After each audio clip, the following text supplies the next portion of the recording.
High above the weather we feel at the ground, a rare kind of cloud can glow like mother of pearl. These are polar stratospheric clouds, also called nacreous clouds, and they form in one of the coldest parts of our atmosphere. They are beautiful, but they are also important because they help set up chemistry that damages the ozone layer. Most clouds live in the troposphere, the lower layer where storms, rain and everyday weather happen. Polar stratospheric clouds form higher up, in the lower stratosphere, often around 15 to 25 kilometers above the ground. That layer is normally too dry for clouds, so it takes extreme cold and the long darkness of polar winter to make them possible. The key threshold is about -78 degrees Celsius. When temperatures drop below that level, tiny particles can form from water vapor and nitric acid. These particles give the cloud a surface, and that surface is where important chemical reactions can happen. Scientists usually describe two main types. Type Y polar stratospheric clouds are linked with nitric acid trihydrate and related particles. They can look faint, smooth and diffuse, so they are not always obvious to people on the ground. Type 2 clouds form in even colder air when water ice crystals can grow. These are the brighter nacreous clouds that can shine with pink, green, blue and gold colors after sunset or before sunrise. The colors do not come from paint-like pigments in the cloud. They come from light interacting with many similarly sized ice crystals. As low-angle sunlight passes through and around those crystals, diffraction and interference split the light into pearly bands, a little like colors on a soap bubble or inside a shell.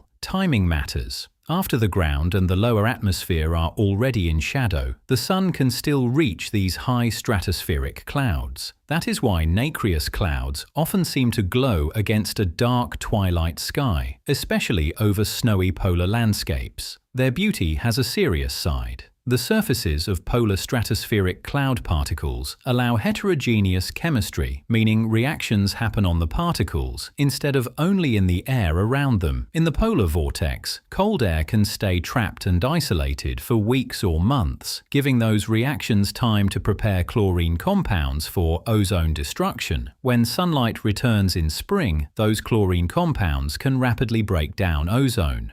This is a major part of the Antarctic ozone hole story. The Montreal Protocol reduced the use of chlorofluorocarbons, or CFCs, but the atmosphere recovers slowly, so polar stratospheric clouds still matter. Antarctica is the main home for these clouds because its winter stratosphere is usually colder and more isolated than the Arctic. They can form in the Arctic too, but the northern polar atmosphere is often more disturbed by waves and mixing. Mountain waves, gravity waves, and larger Rossby waves can all help shape where cold pockets form in the stratosphere. For Australians, these clouds are most relevant through Antarctic science and climate monitoring. The Bureau of Meteorology does not issue a special warning for them, but observations across the atmosphere help scientists understand polar conditions, ozone loss, and long-term recovery. So when you see an image of nacreous clouds glowing like pearl above Antarctica, remember the double story. They are one of the most spectacular sights in the sky, and they are also a sign of extreme cold, high-altitude chemistry and the continuing repair of the ozone layer.